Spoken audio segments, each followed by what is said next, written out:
सो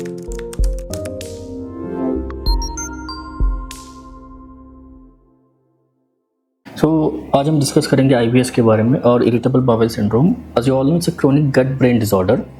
सो जहाँ पे there is disturbance between how gut and brain works, there is something called gut brain axis, उसमें disturbances हो जाता है एंड लीडिंग टू उसकी वजह से क्या होता है कि there is abdominal pain which is recurring. ऐसा नहीं कि एक दिन हो गया, it is continuous and recurring pain and disturb bowel movements, gas, bloating and there are plenty of other symptoms. It's basically there is no कोई organic cause नहीं है इसका। It could be triggered by any kind of food और stress और any kind of medication और else psychological factors, or could be an allergic reaction also sometimes, but there is no such organic cause for this disease and it is a functional disease. There is no structural changes in our system. कोई भी आपको अगर वैसे आप check करेंगे for any ultrasonographies or scopies, there would be no changes. Physical structure में कोई changes नहीं होते, it's just a functional disease and basically आपको gut और brain कैसे function कर रहा है, if together is it working in harmony or there is imbalance. So basic symptoms जो होते हैं इसके मेन होता है तो abdominal pain which is recurring, could be severe or moderate or could be nagging kind of any kind of pain.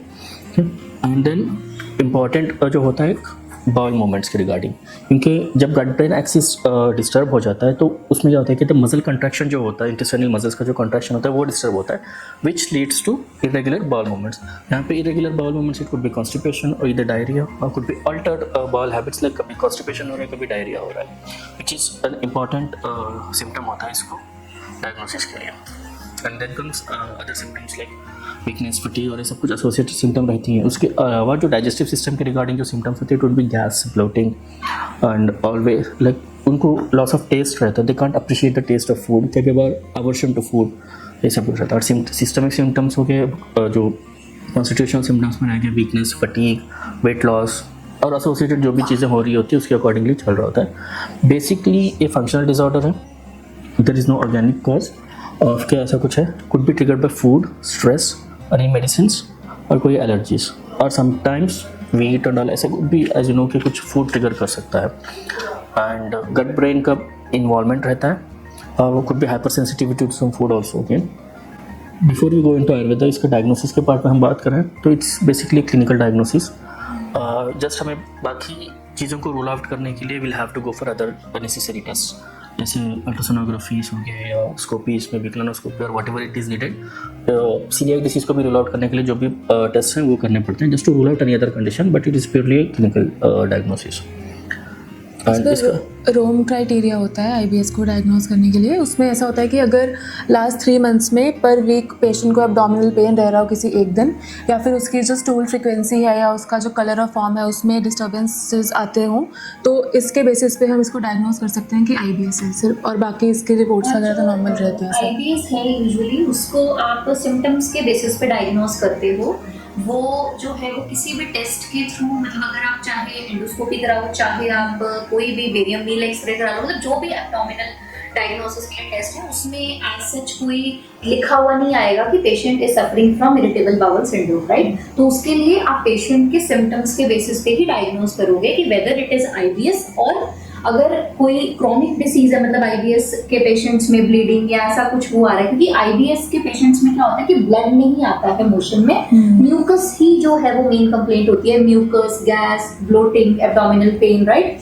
तो ये भी एक डिफरेंशिएशन के लिए वो है कि हाँ आप चेक कर सकते हो कि अगर किसी में ब्लीडिंग है देन यू कैन थिंक कि हाँ हम कोलोनोस्कोपी के लिए जा सकते हैं टू चेक कि वेदर अल्सरेशंस तो नहीं है, ठीक है। लेकिन एक्यूट उसमें, मतलब अगर IBS के पेशेंट्स को आप देखो तो उनमें यूजुअली यही जो कंप्लेंट्स अभी डॉक्टर अब्दुल ने बताई वही आपको देखने को मिलती है, अदरवाइज कोई टेस्ट जो है वो उसको सिग्निफाई नहीं करता। हाँ, कुछ एसोसिएटेड कंडीशंस हो, जैसे गैस्ट्राइटिस हो गया, पेशेंट को एंटरल गैस्ट्राइटिस हो गया, H पाइलोरी पॉजिटिव हो गया, ऐसे मतलब टेस्ट आपको देखने को मिल सकते हैं कि जो IBS के पेशेंट हैं उसमें ये चीज़ें हो सकती हैं पास्ट में या प्रेजेंट में, तो वो रूल आउट करने के लिए वो टेस्ट जो स्पेसिफिक होते हैं वो कर सकते हैं, बट अदरवाइज कोई एज सच वो टेस्ट जो है वो स्पेसिफिक अगर आप बोलो कि कंफर्मेटरी नहीं है, हाँ कंफर्मेटरी एज सच कोई टेस्ट नहीं है, सिम्टम्स के बेसिस पे you can diagnose. Other thing that we must know, इसमें कोई इन्फ्लेमेशन नहीं होता है, वी शुड नो कि इंटेस्टाइन्स का कोई इन्फ्लेमेशन ऐसा कुछ नहीं है कि वहाँ पे कोई that is organic cause. And जैसे आज सेट के एसोसिएटेड कंप्लेंट जैसे गैस्ट्राइटिस वगैरह कुछ हो रहा है तो that could be because other test से हम रूल आउट कर सकते हैं, बट जो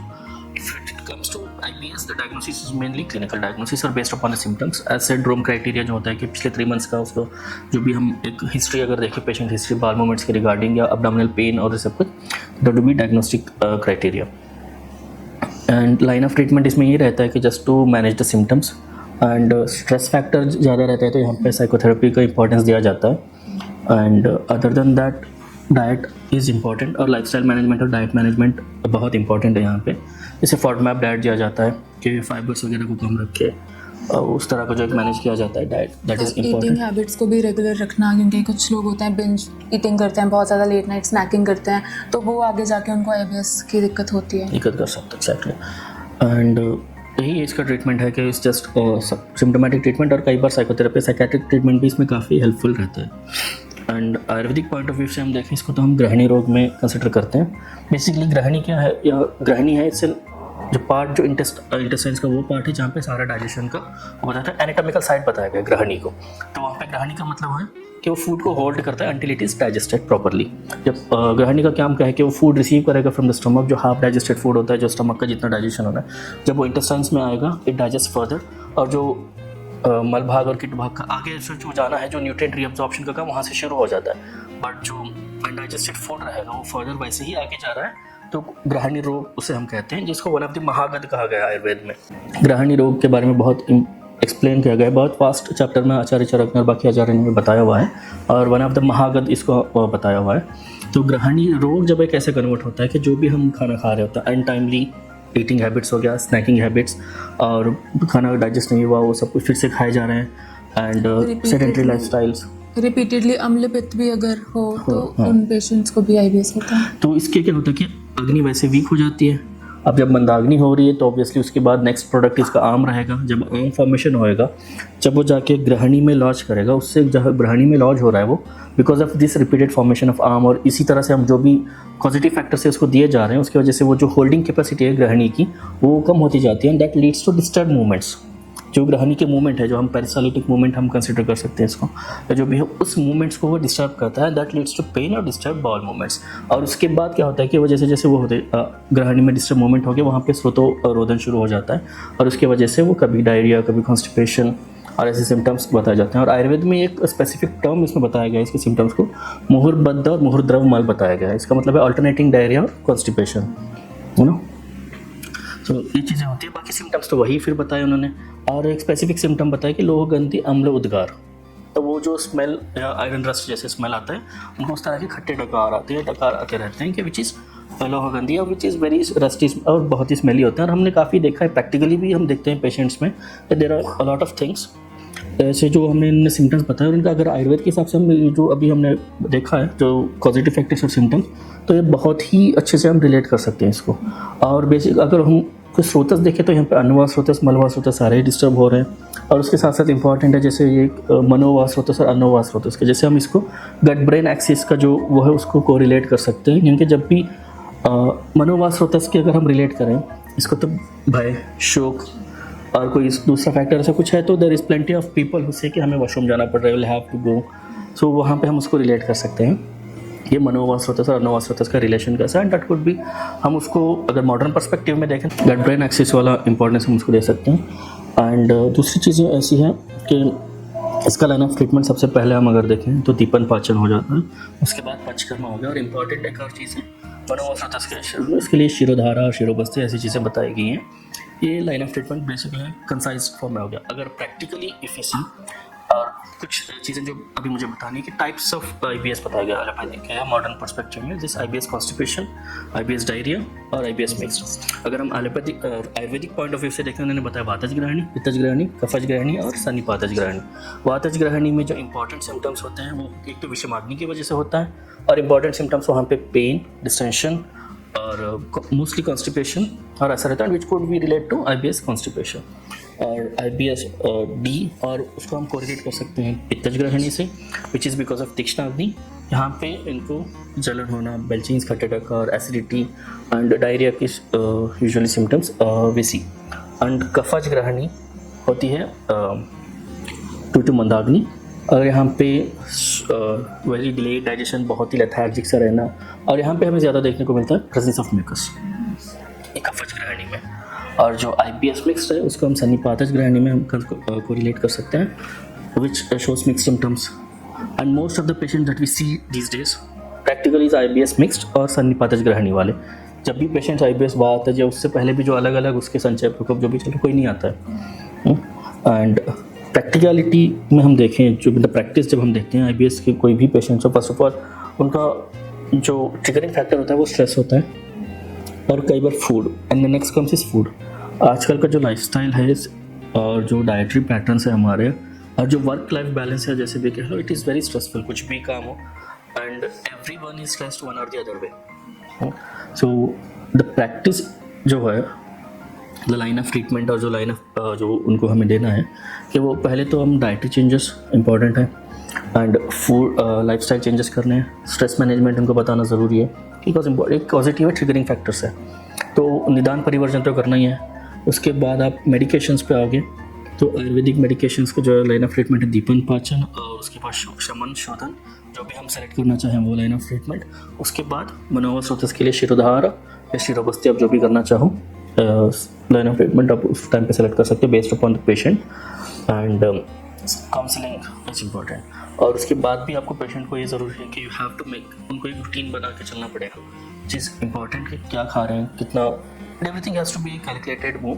ऐसा नहीं कि कभी भी कुछ भी खा रहे हैं whenever they want, so it has to be maintained accordingly. If I talk about Ayurvedic medications, Planet Ayurveda के medicines हैं जो IBS केयर पैक है, जो हम पे बेसिक यूज़ करते हैं, which has पित्त बैलेंस, कुटाजघनवटी, संजीवनी वटी और digestion support capsules. And other than that एक इम्पॉर्टेंट चीज़ है जो आयुर्वेद में बताई गई है कि यूज़ ऑफ तक्र इन IBS, वो कोई भी टाइप ऑफ IBS हो उसमें आप यूज़ कर सकते हैं बिकॉज तक्र हैज़ गॉट पोटेंट ग्राही प्रॉपर्टीज़, पित्त को बढ़ाएगा नहीं, विच हैज़ बिकॉज ऑफ उसके रस अलग हो जाते हैं और रस वीर विपाक हर एक चीज़ से वो काम करता है, तो कफ में भी अच्छा है, वात में भी अच्छा है और पित्त में भी अच्छा है, तीनों ही दोष में अच्छा है। तो तक्र का यूज़ यहाँ पे बताया गया है, तो तक्र अरिष्ट भी है जो बहुत यूज़ होता है IBS के ट्रीटमेंट में। And another thing that we need to look for is vitamin deficiencies, which is important क्योंकि प्रोलॉन्ग्ड जो डिस्टर्बेंसेस चल रहा है, प्रॉपर रीअब्जॉर्प्शन ऑफ न्यूट्रिएंट्स नहीं हो रहा है बॉडी से व्हेन वी ईट, तो deficiencies are bound to happen, तो वो भी you need to check. Practical observations हैं कि हम most of the times vitamin D और बी की डिफिशियंसी में पाई जाती है, that we need to look for. And कुछ और आयुर्वेदिक मेडिकेशंस की हम बात करें, बेल का इंपॉर्टेंस यहाँ पे बहुत अच्छा है and bael is one of the important herbs जो हम यूज़ कर सकते हैं in the management of IBS। और उतना ही जितना फिजिकल हेल्थ के लिए इसमें इंपॉर्टेंस देते हैं उतना ही आपको मेंटल हेल्थ के लिए भी इंपॉर्टेंस देना पड़ेगा। If you don't want to give medications उस टाइम पे, तो you have to suggest them pranayama और मेडिटेशन। प्राणायाम लाइक शीतली प्राणायाम और भ्रामरी प्राणायाम बहुत ही हेल्पफुल रहते हैं इनको स्ट्रेस मैनेजमेंट में, और जितना ही स्ट्रेस मैनेज करेंगे उतना इनका IBS में फिजिकल सिम्टम्स में भी उतना इनको रिलीफ देखने को मिलेगा। And some of the other medicine जो हम यूज़ कर सकते हैं, सो अदर देन जो अभी मैंने बताया तक्र अरिष्ट हो गया, उस तक अरिष्ट और चौबे अरिष्ट, ये बहुत यूज़फुल है व्हेन देयर इज म्यूकस और एब्डोमिनल डिस्टेंशन, इंडाइजेशन, सब कुछ रहता है, तो गैस ब्लोटिंग में भी काफ़ी हेल्पफुल है। उसके अलावा हम प्लैनेट आयुर्वेदा का मत्स्यकारी चूर्ण यूज़ कर सकते हैं पेशेंट कंप्लेंट्स ऑफ म्यूकस, और बेलगिरी चूर्ण भी आप उसके साथ यूज़ कर सकते हैं। इफ देयर इज डायरिया, कुटाजघनवटी के साथ साथ अब मोशन स्टॉप हो गया है, डायरोप्लान syrup, so based upon the symptom जाता है। कुछ इंपॉर्टेंट मेडिकेशन जैसे यूज़ होती है, इसमें एक संजीवनी वटी का इंपॉर्टेंस बहुत अच्छा है क्योंकि आम पाचनों के साथ साथ बाकी जो गट मोटिलिटी को इसको इम्प्रूव करता है। और तक्र अरिष्ट का एक दूसरा इंपॉर्टेंस भी है कि इसको हील करता है, आपको गट माइक्रोबियोम को हेल्प करता है। हम बोलते हैं ना प्रोबायोटिक्स लेना है, आप अगर आयुर्वेद के हिसाब से देखो IBS कॉन्स्टिपेशन का आप पेशेंट को आपको कर नहीं दे सकते हो क्योंकि वो अभिशन है और स्रोतोरोधन और करेगा, है ना, स्रोतावरोध करेगा, तो आपको कुछ और तरीके से देना पड़ेगा। तो ऑप्शन इज तक्र या बटरमिल्क। इसके अलावा जैसे स्ट्रेस के लिए ब्राह्मी वटी भी IBS के पेशेंट्स में ये जो फॉर्मुलेशन है मेध्य रसायन वगैरह हम इनमें दे सकते हैं। और लॉन्ग टर्म न्यूट्रिशनल डेफिशिएंसीज की वजह से भी IBS जो है वो होता है। एंड बहुत सारे पेशेंट्स ऐसे क्लिनिकली देखने को मिलते हैं जिनमें कि माल एब्जॉर्प्शन होती है, ठीक है, तो वो एब्जॉर्प्शन बहुत टाइम से हैम्पर्ड होती है, जैसे हमने पहले भी एक सेशन में की है डिस्कस है ना गट हेल्थ के बारे में। तो लॉन्ग टर्म उसका जब आपका डाइजेशन क्लियर नहीं होता है तो डेफिनेटली फिर जो ये पेशेंट है वो IBS में लैंड करता है ना। तो स्टार्टिंग उसकी जो है वो डाइजेशन इश्यू से होती है एंड ट्रीटमेंट में भी you have to rule out the cause कि एक्चुअल कॉज है क्या, किस वजह से पेशेंट को आईबीएस हुआ है. Whether it could be stress, whether it could be some dietary issues, या whether it could be some lifestyle changes. किसकी वजह से पेशेंट को आईबीएस हुआ है, तो उसका ट्रीटमेंट भी आपको साइड बाय साइड करना पड़ेगा, राइट. और जैसे इसमें माल एब्जॉर्प्शन होती है तो पेशेंट कंप्लेन करते हैं कि हमें स्टूल में जो हमने खाना खाया वो दिखाई देता है. अनडाइजेस्टेड फूड स्टूल में दिखता है. तो इसके लिए होम रेमेडी जैसे नागर मोथा जो होता है उसकी मतलब जो राइजोम और जो कोरिएंडर सीड्स होते हैं, अगर उसको हम पानी में सोक करके रखें तो नेक्स्ट डे या फिर मतलब खाने के बाद वो इन्फ्यूजन वो पेशेंट ले तो वो इम्प्रूव होता है सिम्टम्स से, क्योंकि वो एसिमिलेशन को इम्प्रूव करता है. बाकी इसको थोड़ा सा मतलब लोग सीलिएक डिजीज़ अगर किसी को होता है तो वो इग्नोर करते हैं उस चीज़ को. कई बार इसके साथ डिफरेंशियल डायग्नोसिस उसका भी होता है. सीलिएक डिसीज में स्पेसिफिकली जो है वो किसी पर्टिकुलर चीज से एलर्जन से जो है वो आपको वो सिम्टम्स आएंगे. बट आईबीएस में जो है वो आप कुछ भी खाओ, चाहे आप वीट खाओ चाहे आप कोई और चीज़ खाओ, उसमें आपको हर चीज़ खाने के बाद आपको ऐसा ही फील होगा कि नहीं मेरा पेट ब्लोटेड है, मुझे पेन हो रही है, मेरे को डाइजेशन अच्छा नहीं है, हैवीनेस फील हो रही है, राइट. सीलिएक डिसीज में स्पेसिफिकली जो है वो जैसे ग्लूटेन सेंसिटिविटी हो गई तो उससे पेशेंट को होता है. कोई मैदे की चीज़ खा ली या कोई वीट की ऐसी चीज़ खा ली तो उसके बाद उसको जो है वो चीज़ होती है. तो मतलब उसके लिए बीइंग अ डॉक्टर आप उसको वहीं पे डिफरेंशिएट कर सकते हो कि हाँ ये चीज़ हम डिफरेंशियल डायग्नोसिस कर सकते हैं, लेकिन पेशेंट कई बार इस चीज़ को नहीं समझ पाता है. हाँ, बट उसके लिए जब पेशेंट हमारे पास आता है तो हमें उस चीज़ के बारे में पता होगा कि हाँ भाई ये सीलिएक है, वेदर इट इज आईबीएस और या दूसरी डिसीज, राइट. तो उसके लिए आप उसको जो है वो एनालाइज कर सकते हैं. तो basically all the test are to rule out the condition other conditions if there is any, क्योंकि we are always there is if whenever there is diagnosis ना तो वो उसको रूल आउट करना होता है. And you just rule out the other conditions and it's purely a clinical diagnosis. And जो IBS कफ predominance की वजह से होता है उसमें अग्निकुंडी का बहुत इंपॉर्टेंट रोल है, which plays a very important role. And अगर आप उसको देते हो तो it shows you immediate effects and बहुत अच्छा रिजल्ट देती है. हाँ, बट अग्निकुंडी you can't prescribe it patients with IBS diarrhoea because वो काफ़ी ज़्यादा उष्ण है, तीक्ष्ण है, तो इसलिए उन पेशेंट्स में आप अवॉइड करोगे. ठीक है, बात वालों में भी दे सकते हो, ठीक है, बट कफज वालों में जहाँ पे कफ का प्रिडोमिनेंस ज़्यादा है वहाँ पे बाकी संजीवनी वटी आपके पास है ही है ना. आम पाचन रोगों का हो गया या बात का उसमें करना है तो आप चित्रकादी वटी भी थोड़ा माइल्ड हो जाती है उसकी उसका कंपैरिजन में, तो हम चित्रकादी वटी भी यूज़ कर सकते हैं यहाँ पे जो बात वालों में, विच हैज़ काइंड ऑफ बहुत अच्छे बेनिफिट्स हैं इन सब पे. चित्रकादी वटी हो गया, हिंगवाष्टक चूर्ण का हो गया, मतलब अगर आप उसको भी यूज़ करो तो वो भी काफ़ी अच्छे रिजल्ट्स जो है वो देता है. आविपत्तिकर चूर्ण हो गया, उसमें आप आविपत्तिकर चूर्ण या हिंगवाष्टक चूर्ण में around take 200 grams of either of the powders, उसको 30 ग्राम्स आप शंखपसम मिला के चाहे दिन का एक बार या 2 बार 1 टीस्पून या हाफ टीस्पून जैसे भी आपको डोज डिसाइड करना है तो उसमें भी कर दो. तो along with the other symptoms जो उसको इम्प्रूव करने हैं, एक तो उसकी जो गैस ब्लोटिंग और एसिडिटी वाला जो पार्ट रहता है ना जहाँ पे वो कहता है कि वी हैव दिस साव बेल्चिंग से आप जलन होती है, देयर इज बर्निंग सेंसेशन या रिफ्लक्स, उसमें काफ़ी हेल्प करता है. न्यूट्रलाइजेशन रिएक्शंस के लिए वो हो जाता है. फिर अगर दूसरे कंप्लेंट से गैस ब्लोटिंग और acidity if you want to give you have महाशय पट्टी, अगर अदरवाइज आपको देना है, अदरवाइज जो चव्य करिष्ठ और मुझसे करिष्ठ I will take care of. Planet Ayurvedic acid of consideration complaints of acidity और ये सब कुछ बेसिक मेडिकेशन है दैट यू शुड कंसिडर, बाकी it's purely symptom based. And stress management वो इंपॉर्टेंट है तो उसके लिए आपको if you want to give medicines आप दे सकते हो. Otherwise there are plenty of other practices जैसे योगा और मेडिटेशन ये सब कुछ है that we should inculcate in routine of the patients. And इसमें अष्टहार विधि विशेष आयतनों का बहुत इंपॉर्टेंट रोल है. तो कैसे खाना है, कब खाना है, किसने खाना है ना, वो सारी चीज़ें आपके किस लोकेलिटी में रह रहे हो उसके बेसिस पे कैसी डाइट आपके लिए सूटेबल है ना, कैसी सीजन की डाइट है, तो वो सारी चीज़ों का ध्यान रख के अगर आप पेशेंट को रिकमेंड करते हो कि आप ये चीज़ें लीजिए, राइट. तो डाइट भी सबके लिए डिफरेंट हुई ना. जो पेशेंट अगर कोई डिफरेंट लोकेलिटी का है और कोई अगर हिमालयन रीजन का है और कोई प्लेन रीजन का है तो उनके लिए डाइट जो है वो डिफरेंट होगी एंड उनका क्या इंपॉर्टेंस है वो आपको पता होना चाहिए.